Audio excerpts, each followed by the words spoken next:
अस्सलाम वालेकुम। बहुत सारे लोगों को यह मसला रहता है कि कौन सा ऑपरेटिंग सिस्टम बेहतर है, आईफोन का iOS ऑपरेटिंग सिस्टम बेहतर है या एंड्रॉयड ऑपरेटिंग सिस्टम बेहतर है, कौन सा फोन लेना चाहिए, एंड्रॉयड फोन लेना चाहिए या आईफोन लेना चाहिए। आज इन दोनों का कंपैरिजन करूंगा और आपको बताऊंगा कि कौन सा आपके लिए बेहतर है और कौन सा नहीं बेहतर। अच्छा जी, ये वीडियो जो है दो पार्ट्स में बनेगी क्योंकि ये थोड़ी लंबी हो जाएगी, इसलिए मैंने सोचा कि दो पार्ट्स में बना दूं और आपके लिए आसानी हो जाएगी। पहले पार्ट में मैं आपको आईफोन्स के बारे में बताऊंगा, उसके बाद दूसरे पार्ट में आपको मैं एंड्रॉइड के बारे में बताऊंगा जी। अच्छा जी, इस वक्त जो दुनिया के अंदर जो टॉप के दो ऑपरेटिंग सिस्टम फोन्स के अंदर चल रहे हैं वो कौन से हैं? एक है iOS और दूसरा है एंड्रॉइड। दोनों अपने अपने लिहाज से इंतहाई तगड़े ऑपरेटिंग सिस्टम है। इनकी टक्कर का इस वक्त मार्केट के अंदर कोई ऑपरेटिंग सिस्टम और मौजूद नहीं है। सबसे पहले शुरू करूंगा जी कि आईफोन का iOS जो ऑपरेटिंग सिस्टम है इसकी क्या क्या खूबियां हैं और क्या क्या इसके अंदर खामियां हैं, इसके ऊपर बात करने लगा हूं जी। अच्छा जी, iOS ऑपरेटिंग सिस्टम का सबसे बड़ा कमाल यह है कि ये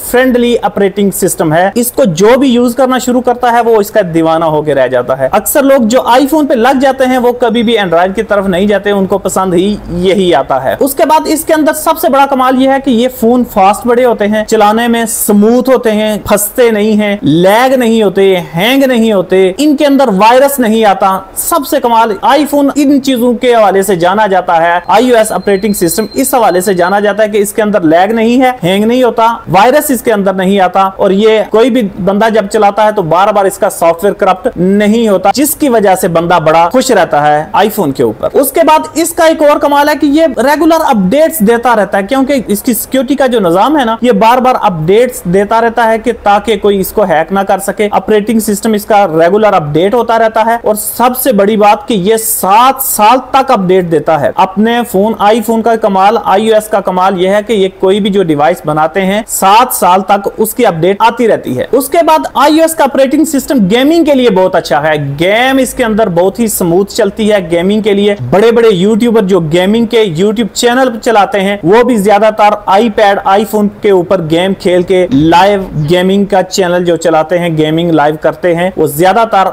आईफोन और आईपैड यूज करते हैं। इसलिए यूट्यूबर्स की भी पहली तरजीह जो है वो iOS है, आईफोन आईपैड। उसके बाद एडिटिंग के लिए iOS ऑपरेटिंग सिस्टम जो है वो बेहतरीन चीज है। अक्सर लोग जो एडिटिंग का काम करते हैं वो भी इसको पसंद करते हैं, खास करके मैकबुक के अंदर एडिटिंग करते हैं और वो भी iOS का ऑपरेटिंग सिस्टम लगा होता है मैकबुक के अंदर, एप्पल की है वो भी, उसके अंदर एडिटिंग करते हैं और एडिटिंग उसके अंदर इंतहाई स्मूथली हो जाती है, कमाल की एडिटिंग होती है उसके अंदर। उसके बाद ये आईफोन ब्रांड है, ब्रांड। इसको यूज करने वालों को देख के ही लोग समझ जाते हैं कि ये कोई आम बंदा गरीब आदमी नहीं है, ये अमीर आदमी है। ये आईफोन जो है ये अमीर लोगों की चॉइस है और ये एक ब्रांड है और ब्रांड आपको पता है तगड़े लोग इस्तेमाल करते हैं। आप में से हो सकता है कोई बंदा ये भी कहे कि नहीं यार, आम गरीब आदमी भी यूज करते हैं। भाईजान आईफोन एक्स से नीचे नीचे इस्तेमाल करते हैं, जिनकी अपडेट अब आना बंद हो चुकी है, 7 साल पुराने फोन है वो। उसके बाद iOS जो आईफोन है, iOS पे चलने वाले आईफोन, इनका कैमरा बड़ा तगड़ा है। वीडियो के लिए और कैमरा पिक्चर्स के लिए भी लोग आईफोन को सिलेक्ट करते हैं, पसंद करते हैं, क्योंकि इनकी कैमरा क्वालिटी जो है वो भी नेक्स्ट लेवल है, इसलिए भी ये पसंद किया जाता है। सिक्योरिटी इसकी इंतहाई तगड़ी है। हैक होना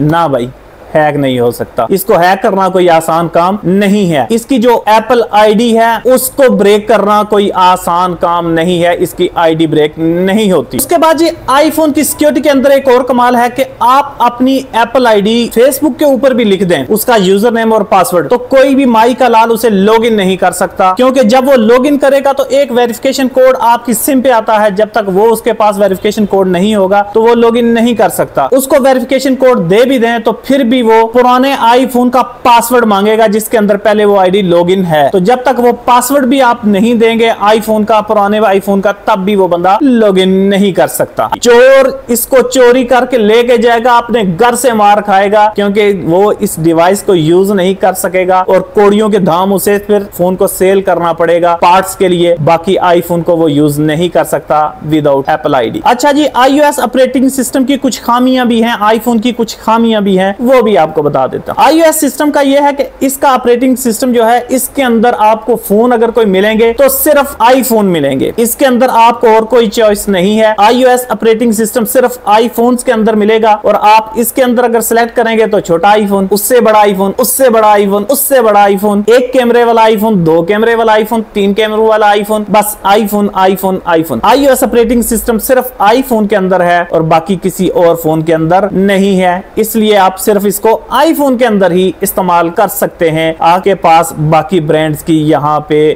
बड़ी तादाद नहीं है। और आईफोन का एक ये भी मसला है कि ये साल के अंदर सिर्फ एक या दो फोन रिलीज करते हैं। उसके बाद iOS के अंदर जो एप्स चलती हैं, आईफोन के अंदर जो एप्स चलती हैं वो सिर्फ ऐप स्टोर से डाउनलोड कर सकते हैं, कहीं और से आप एप्स डाउनलोड नहीं कर सकते। कोई भी थर्ड पार्टी ऐप इसके अंदर आप इंस्टॉल नहीं कर सकते। जैसा कि एंड्रॉइड के अंदर आता है कि आप थर्ड पार्टी एप्स इस्तेमाल कर लेते हैं, क्रैक सॉफ्टवेयर, कुछ ऐसे प्रीमियम सॉफ्टवेयर होते हैं जो क्रेडिट पे मिलते हैं, पैसों पे खरीदना पड़ते हैं, लेकिन उनके क्रैक वर्जन मिल जाते हैं और आप इंस्टॉल कर लेते हैं। विडमेट वगैरह हो गया, इस तरह के सॉफ्टवेयर हैं जो आप उसमें इंस्टॉल कर लेते हैं, लेकिन आईफोन के अंदर ऐसा कोई ऑप्शन नहीं है। उसके बाद जी आईफोन के ऑपरेटिंग सिस्टम यानी कि iOS ऑपरेटिंग सिस्टम के अंदर एक और प्रॉब्लम है कि ये स्लो इंटरनेट पे बेहतर काम नहीं करता। इसके लिए डाटा इंटरनेट स्पीड फास्ट चाहिए होती है और अगर इसके ऊपर थोड़ा सा स्लो नेटवर्क हो तो ये थोड़ा प्रॉब्लम करना शुरू हो जाता है। इसके लिए फास्ट इंटरनेट की जरूरत होती है एंड्रॉइड के मुकाबले में। उसके बाद जी इसके अंदर डाटा डालना और इसमें से निकालना काफी मुश्किल होता है जी। आप एक फोन के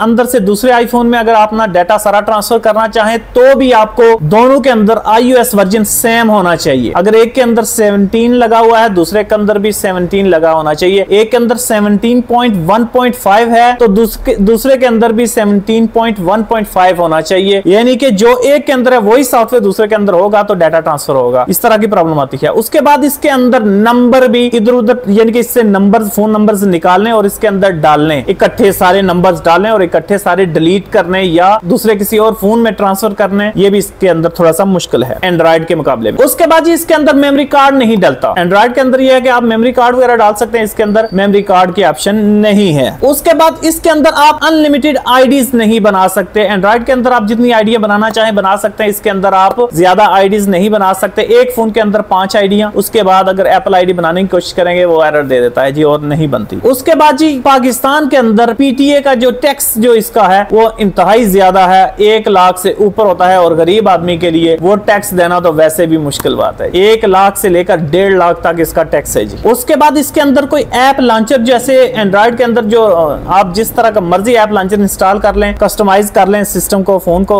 उस तरह से इसका नहीं हो सकता। इसके अंदर ऐप लॉन्चर और कोई नहीं होता, आईफोन का अपना ही जो ऑपरेटिंग सिस्टम है वही चलता है। अच्छा, आईफोन की खामियों में से एक और खामी ये भी है कि बाज दफा ये नेटवर्क लॉक होते हैं। अगर यूज फोन आप लेंगे तो कई नेटवर्क लॉक होते हैं और वो नेटवर्क लॉक खुलता ही नहीं, क्योंकि वो उस कंट्री से, जिस कंट्री से वो आया होता है, कई दफा होता है यूएसए से आया होता है या यूके से आया हुआ होता है, तो वहां पे वो ब्लैक लिस्ट होता है, तो वो अनलॉक होता ही नहीं। तो फिर आपको वो सिर्फ वाईफाई पे आप यूज कर सकते हैं, उसके अंदर सिम नहीं यूज कर सकते। उसके बाद अगर आप यूज फोन लेते हैं आईफोन, तो उसके अंदर एक और खामी भी होती है कि यूज फोन कई दफा एक्टिव होता है तो चल रहा होता है, लेकिन आप उस फोन को जब रीसेट करते हैं तो उसके अंदर से रिमोट मैनेजमेंट लॉक निकल आता है। तो जब भी आईफोन यूज में लें तो उसे रीसेट करके, ऑन करके, चेक करके लें कि ये ना हो कि उसके अंदर रिमोट मैनेजमेंट लॉक निकल आए, जो हर रीसेट के बाद जाके सामने शो होता है और फिर हर बार शॉप वाले से जाके खुलवाना पड़ता है। उसके बाद जी आखिरी चीज जो आपको बताने लगा हूं कि आईफोन का अगर आप पासवर्ड भूल गए, एप्पल आईडी भूल गए, तो समझे कि आपका पूरा फोन ही खत्म, तबाह। आईफोन का